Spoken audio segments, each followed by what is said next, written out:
everyone, today's video is going to be very interesting as I'm going to talk about a stock which is very relevant with the current US banking and Credit Suisse fiasco and the uncertainty around the high interest rate hikes across the globe.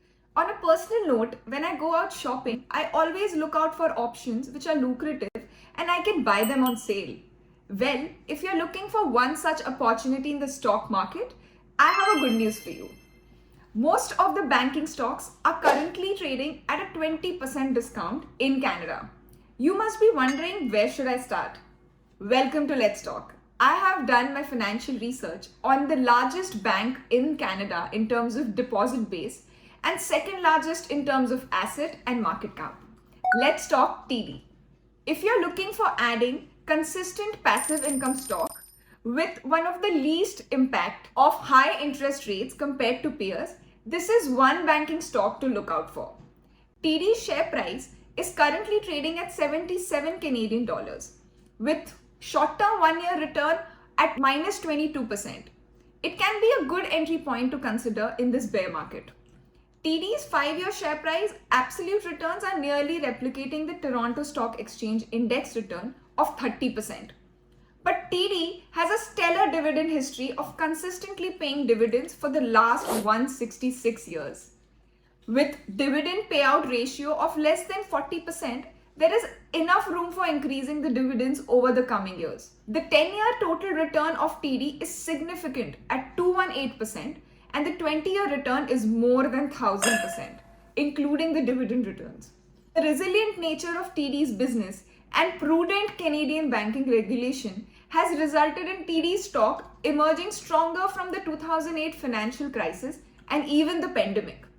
Institutional investors hold majority of ownership, close to 59% in the stock as of December 2022. Here are the top 3 shareholders of TD. RBC is the largest shareholder. TD's business comprises of 4 segments: Canadian personal retail and commercial banking, US retail, wealth management insurance, and wholesale banking. It is the largest Canadian bank operating in the US and also one of the first Canadian banks to venture in the States back in 2004.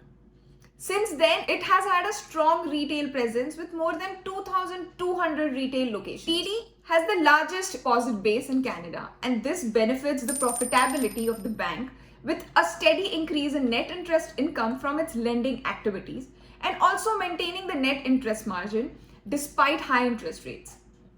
The net interest income is nothing but the difference between the interest earned on the loans and the interest paid on the deposits. Thanks to strong brand recognition and an extensive network of branches and ATMs, the deposit growth continues to be strong for TD. Overall, the profits from the Canadian retail and commercial banking segment contribute the highest, followed by the US retail. One of the significant growth drivers for TD in the coming years is the recently completed acquisition of Covin Inc. in March 2023. Covin is a leading investment banking and financial services company that is expected to benefit TD to its fee-based revenue and also reducing its reliance on the interest income, which is sensitive to the high interest rates. This is definitely going to bring in an edge as compared to the other Canadian peers. Since Covin also has existing clients and expertise in the healthcare, technology, and media sector in the US, it also opens the door for TD to cross-sell its existing products and services to Covin's customer base. Overall, TD's strategy to expand its presence in the US market and diversify its revenue streams is a long-term growth driver for the bank to look out for. TD is also in process since Feb 2022 of getting regulatory approval for another acquisition proposal for the USA's first Horizon Corporation.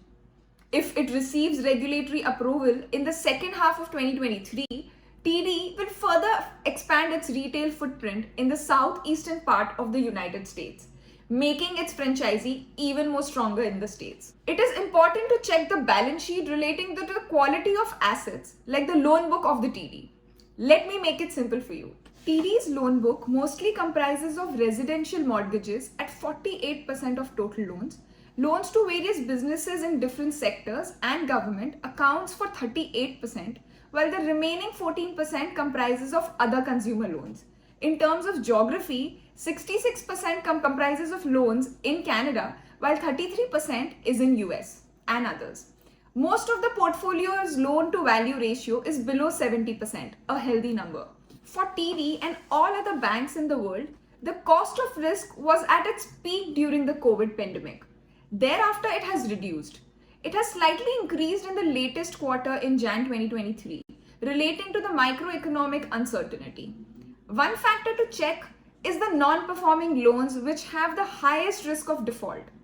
TD has covered and provisioned for these loans at a high coverage ratio of 251%. Another cushioning factor is the prudent and the effective Canadian banking regulation, which monitors and assesses the resilience of the bank's balance sheet under the adverse economic scenarios. TD's capital position is solid and well above the regulatory requirement of 11.5%. Ultimately, what matters to the stockholders is the return on common equity, which is quite high compared to the rest of its Canadian peers at 18% as of October 2022. TD's consistent profits to build equity, stellar dividend history of more than 150 years, healthy loan book, strong asset quality, and robust capital position over the years makes TD an incredibly stable and resilient against market headwinds and a long-term LetStock option to consider in your portfolio.